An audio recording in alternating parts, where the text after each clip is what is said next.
النهارده في الفيديو دوت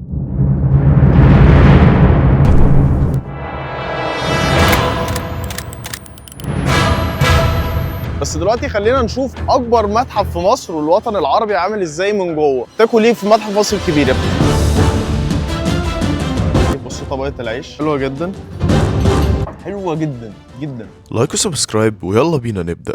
طب يا جماعه اللي احنا شايفينه ده عموما الدرج العظيم 6500 متر، مساحه كبيره جدا. لما تيجي تشوفه من هنا هتلاقيه كبير، سلم كبير جدا ادوار. ممكن تطلع على رجليك او الاسانسير او ممكن تطلع على الجهاز دوت برضو. ده يا جماعه الممر العظيم، تماثيل كتير جدا، ويقال ان هو لملك واحد بس تماثيل منه كتير جدا. وانت طالع الدرج العظيم بتفضل تتفرج على تماثيل كتيرة جدا، والطريق ده بياخدك لقاعات العرض الرئيسية اللي احنا هنروحها دلوقتي. تيجي تركزوا يا جماعه هتلاقوا ان في متحف اطفال، ومتحف الاطفال دي حاجه كويسه جدا. مش بيهتموا بالسياح بس او بالمصريين بس، لا بيهتموا بالاطفال كمان، فدي حاجه كويسه جدا. كان لازم دلوقتي نفضل نطلع على السلم دوت عشان نوصل للقاعات. في قاعات عرض جوه فيها كذا حاجه، خش شوف قاعات العرض عامله ازاي او فيها ايه.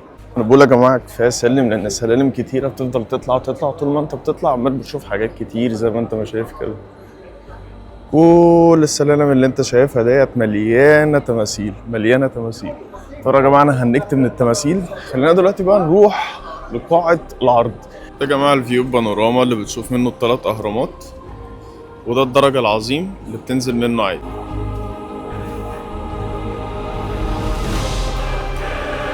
اول لما تخش بيبقى عندك خريطة صغيرة مكتوب فيها الحاجات اللي انت هتقعد تتفرج عليها جوه، متقسمة من اول التاريخ الفرعوني لحد اخره، وازاي انتهت وازاي كانوا عايشين. دلوقتي يا جماعه هنروح عند اغلى قطعه في المتحف الاثري. قبل ما نروح لاغلى قطعة في المتحف كان لازم اوريكم القاعات عاملة ازاي وايه اهم الحاجات فيها. قاعات كتير جدا، لو قعدتوا تتفرجوا على القطع الموجوده مش هنخلص. بس في حاجه قالوا لنا عليها، قالوا لنا ان في 100,000 قطعه اثريه هنا. يعني لو فضلت تتفرج على كل قطعه لمده دقيقه هتقعد 100,000 دقيقه، وده عدد كبير جدا. مش هتقدر تخلص كل الحاجات اللي انت شايفها، لان في تفاصيل صغيره تفاصيل كبيره، في كل حاجه عن حياه الفراعنه تقدر تتفرج عليها هنا، وهتوه فيها حرفيا. يعني وانا بتفرج انا تهت. كمان يا جماعه عملوا المعالق، انا مستغرب ان هم عملوا المعالق، ودي حاجه جميله جدا. بصوا عاملينها ازاي، معالق كبيره، اللي هو احنا هنا دلوقتي بنعاير بيها الدقيق والسكر وايا كان، هما كانوا مخترعينها. حتى هتلاقوا في كمان المعالق الصغيره، شايفين المعالق الصغيره عامله ازاي؟ دي حاجه جميله جدا توريكم ان الفراعنه اهتموا بابسط التفاصيل واصغر التفاصيل، ودي حاجه جميله جدا. دي قاعه رقم 3 فيها حاجات كتير جدا، معظمها زي حاجات محطوطه لازم تركزوا فيها، حلوه جدا وفيها تفاصيل كتير وبتحكي تاريخ كبير جدا. دي المقبره اللي بيحطوا فيها الاكل والشراب للناس او الملوك اللي بتموت، اعتقادا ان هم يرجعوا تاني للحياه. ده شكل الجنود يا جماعه هناك اللي بالرمح، دول الجنود اللي بالرمح فقط.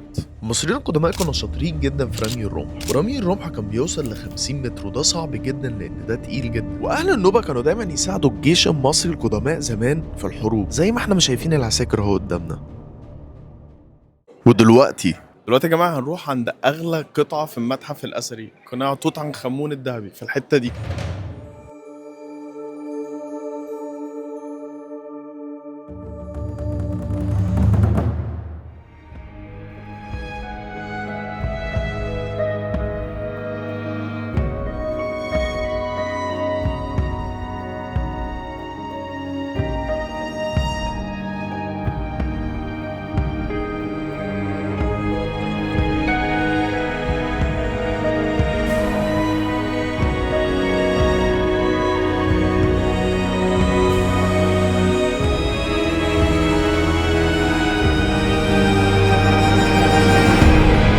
وبعد ما اتفرجنا على عظمة توت عنخ آمون لأول مرة بالتفاصيل وأغلى قاعة في المتحف المصري الكبير، كان لازم نروح نشوف إكسسوارات الفراعنة بالتفاصيل قبل ما نطلع على جولة الأكل في المتحف المصري.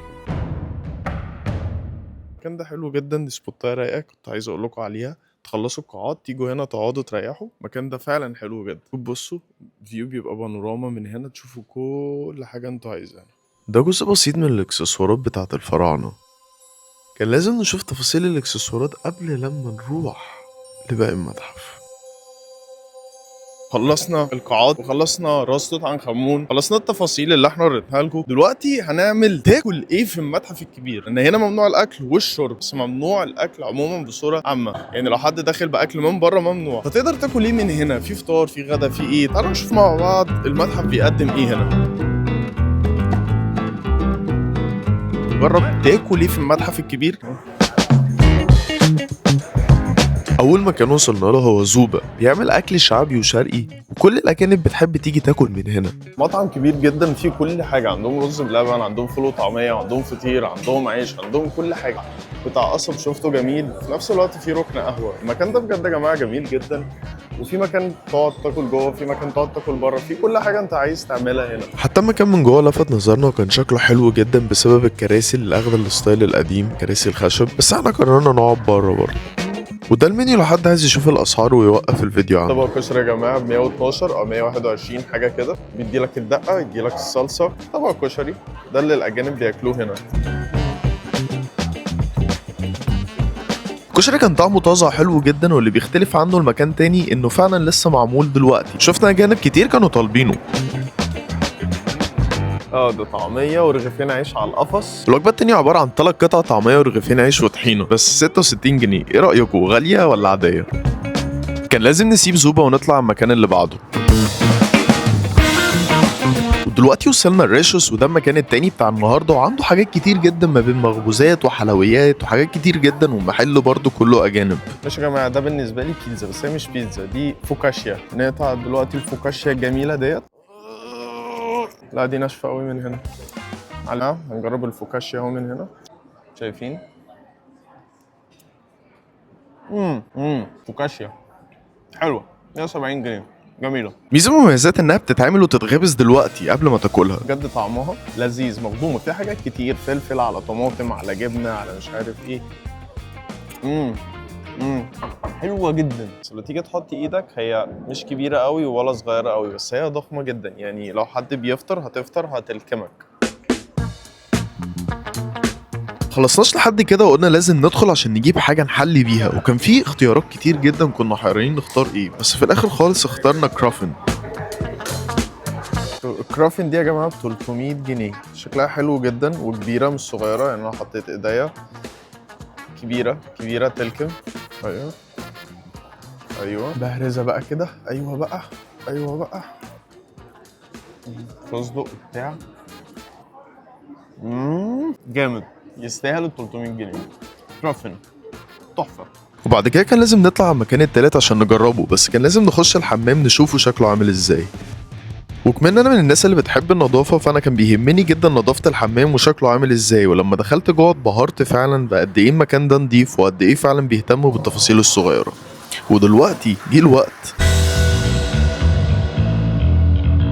رحنا عند دوليتو بتاع الايس كريم عشان كنا لازم نجرب الايس كريم من عنده عامل ازاي في المتحف، واسعاره غاليه جدا، بس عنده كل انواع الايس كريمات اللي ممكن تتخيلها بكل الاطعمه، فكان لازم نجرب هناكل ايه النهارده. وبيبقى عندك اختيارين، يا تختار الايس كريم العادي يا اما الميني ايس كريم، بس احنا اخترنا الميني ايس كريم.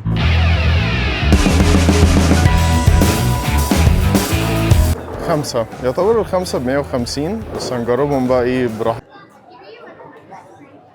دي الفانيليا، طعمها حلو جدا، طعمها طبيعي زي ايس كريم هتاكله، بس هي دسمة جدا جدا جدا، يعني حلوة جدا. هتاكل 150 هتاخد ال5 قطع، طعمها دسم حلو. في الاول كان طعمها عادي، بعد كده الافتر تيست بتاعها بيبقى دسم جدا، يعني فعلا طعمها حلو. التشيز كيك فراولة، طعمها حلو.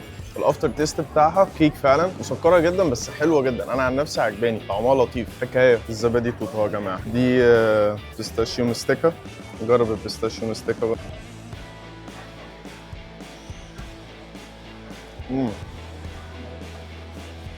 طعمها غريب قوي بس حلوه.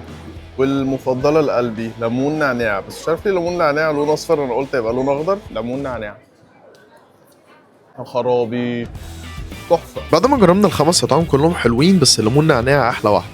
انتوا ايه رايكم، حلوه ولا غاليه؟ بعد كده كان لازم نكمل جولتنا ونوريكم باقي الحاجات، بس دلوقتي كان لازم نطلع نشوف مركبه خوفو الخشب عامله ازاي. نخش دلوقتي نشوف المراكب اللي نقلوها بصعوبه من الاهرامات لهنا. دي المركبة يا جماعة اهي، بس لازم نطلع من هنا. واو مركبة كبيرة أوي يا جماعة، مركبة كبيرة كبيرة.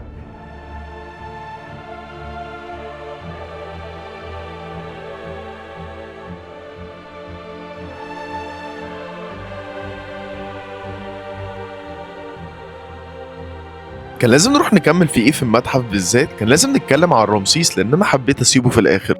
عام 1963 تمثال رمسيس اللي وزنه اكتر من 90 طن ما كانش في حد بيهتم بيه ولا حد بيقف يتفرج عليه على الميدان ولا حتى الاجانب بتشوفه، لحد ما الحكومه حبت تنقله من مكانه وتحطه في مكانه الطبيعي وفي مكانه الصح. كل الناس بتقف تتفرج عليه وكل الاجانب تفضل تصوره. واللي جميل في المتحف ان اسامي كل الملوك موجوده على الشاسيه الاسود اللي انت شايفه دوت. اسامي الملوك كلها مكتوبه بالذهبي هنا.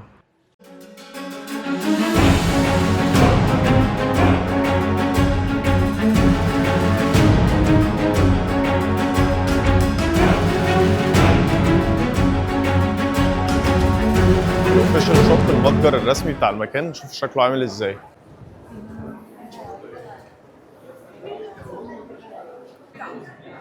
$750. المج ده عجبني جدا يا جدعان، شكله حلو قوي، نفس بتاعت الفرعون. بس بكام بقى؟ 1000 جنيه. الله. شوف ده كبير قوي وجميل، بس هو مخصص اكتر للاجانب علشان السعر فيه غالي جدا في كل حاجه زي ما انتم ما شفتوا. وده كومونو ستايل حلو جدا، بس لما جيت شفت السعر بتاعه اتخضيت. 13500 جنيه. ولقيت المحل بتاع اختين بتوع الشنط مشهورين جدا، بس الفكره الشنطه الواحده بألوفات. اوفرول بالنسبه لنا المتحف حلو جدا، فيه كل حاجه، متحف كبير جدا. 100,000 قطعه دي حاجه كتيره جدا. لما تيجي تركز ان المتحف 100,000 قطعه، 100,000 قطعه، يعني لو تتفرج على كل قطعه دقيقه واحده انت محتاج 100,000 دقيقه تتفرج على المتحف. كتير جدا. ما تنسوش تعملوا لنا لايك وسبسكرايب وتقولوا لنا ايه رايكم في الفيديو وعايزين نعمل فيديو فين المره الجايه.